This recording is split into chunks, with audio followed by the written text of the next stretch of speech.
Shalom, saudara-saudariku yang dikasihi Tuhan.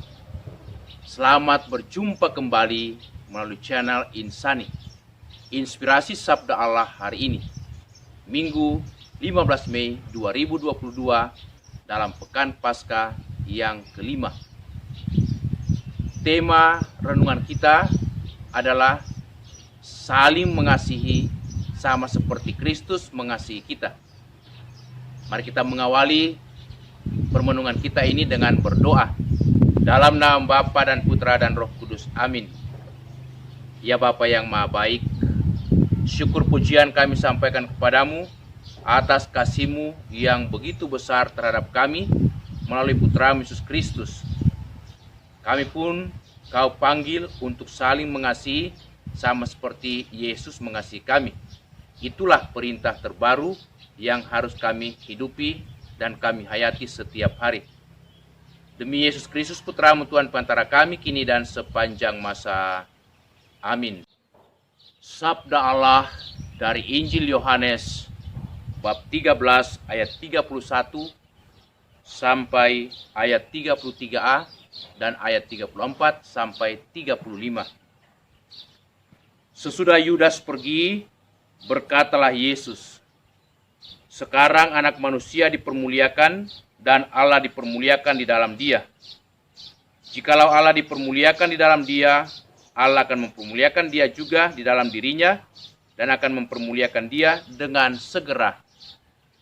Hai anak-anakku, hanya sebentar lagi aku ada bersama-sama dengan kamu. Karena itu aku memberikan perintah baru kepadamu, yaitu supaya kamu saling mengasihi, sama seperti aku telah mengasihi kamu. Demikian pula kamu harus saling mengasihi. Dengan demikian semua orang akan tahu bahwa kamu adalah murid-muridku, yaitu jikalau kamu saling mengasihi." Demikianlah Injil Tuhan.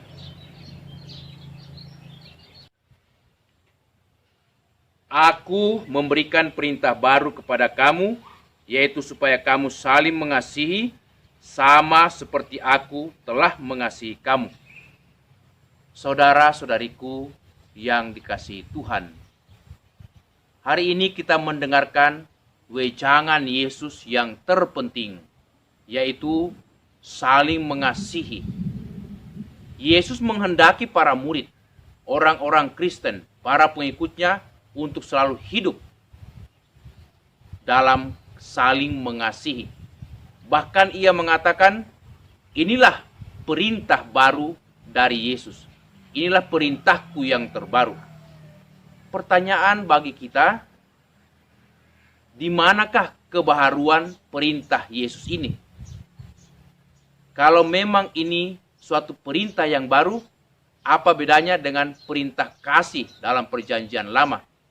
Sebab dalam kitab Ulangan bab 6 ayat 4 sampai ayat 5, di sana pun dikatakan, "Dengarkanlah hai orang Israel, Tuhan Allah kita itu Tuhan yang esa. Kasihilah Tuhan Allahmu dengan segenap hatimu dan dengan segenap jiwamu dan dengan segenap kekuatanmu." Jadi dalam kitab Ulangan, Allah sendiri menghendaki kita mengasihi Dia, mengasihi Tuhan kita. Nah, kalau demikian, di manakah kebaharuan perintah kasih Yesus? Tentu saja hal yang baru bahwasanya kita mengasihi, saling mengasihi sebagaimana Yesus Kristus telah mengasihi kita. Itu yang terbaru. Kasih Yesus sangat sempurna, jauh melebihi kasih yang lain. Dalam perjanjian lama, memang kita diperintahkan untuk saling mengasihi. Tetapi ketika ada orang yang berbuat salah, ada orang yang melakukan kejahatan, seringkali kasih itu menjadi kabur karena ada pembalasan di sana. Ada penghukuman.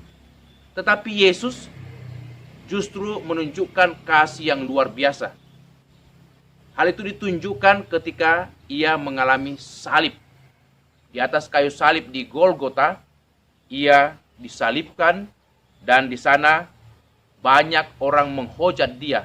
Bahkan para penjahat yang ada di samping kiri dan kanan juga mempersalahkan dan menghujat Yesus. Penjahat yang sebelah kiri mengatakan, "Bukankah engkau ini penyelamat, sang Mesias? Selamatkanlah dirimu. Kalau memang engkau penyelamat, selamatkanlah kami juga." Namun penjahat yang sebelah kanan mengatakan, "Jangan berkata demikian. Kita ini selayaknya dihukum, selayaknya disalibkan, sebab kita telah berdosa sesuai dengan perbuatan kita. Tetapi Yesus yang ada di tengah-tengah kita ini tidak pantas dihukum. Dia orang yang benar, tidak pernah melakukan kesalahan. Dia orang yang baik."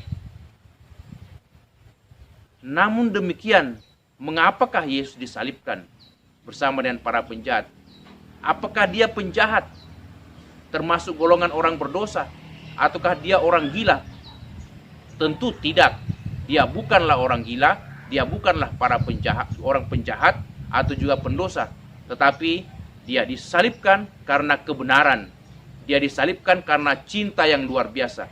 Yesus membela kita. Yesus mau menebus kita kendati kita berdosa. Dia mau mengorbankan dirinya. Dia mau mengorbankan jiwa raganya untuk keselamatan kita. Maka Yesus menghendaki supaya kita saling mengasihi. Bahkan lebih daripada itu, kita siap untuk saling mengampuni ketika orang bersalah dan menyakitkan kita.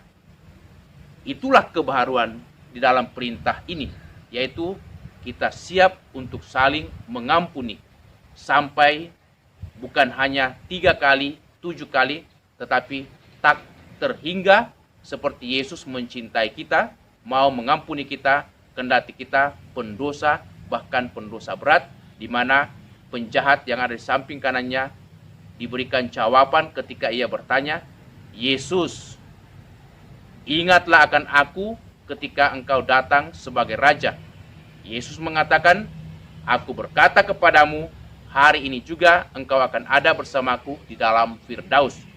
Yesus siap menyelamatkan, siap mengampuni, dan menunjukkan kasih yang begitu besar kepada penjahat sekalipun, karena dia mencintai kita, bukan karena kita ini baik, bukan pula karena kita ini suci, tetapi karena justru kita adalah murid-muridnya, justru karena kita ini mau percaya dan mengimani dia. Mari kita melaksanakan tugas perutusan kita dengan saling mengasihi tanpa pamrih, bahkan kita siap untuk saling mengampuni. Itulah yang terindah sebagai murid-murid Yesus, sebagai orang Kristiani yang hidup di tengah masyarakat, di tengah orang-orang banyak, di mana kita mau menunjukkan identitas kita, siap untuk mengampuni, siap untuk saling mengasihi. Amin. Mari kita berdoa. Tuhan Yesus Kristus, kami mengucap syukur kepadamu karena cintamu yang begitu besar terhadap kami. Kendati kami berdosa, Engkau berkenan mencintai kami, bahkan mengampuni kami. Semoga kami berani mengikuti teladan-Mu, saling mengasihi dan saling mengampuni. Terpujilah Engkau kini dan sepanjang masa. Amin. Tuhan bersamamu. Semoga saudaraku sekalian senantiasa dilindungi, dibimbing, dan diberkati Allah yang Maha Kuasa, Bapa dan Putera dan Roh Kudus. Amin. Terima kasih saudara-saudariku yang telah mendengarkan Sabda Allah dan renungan hari ini. Semoga saudara-saudari bersama dengan segenap keluarga senantiasa diberkati Tuhan dalam setiap aktivitas dan pelayanannya. Amin.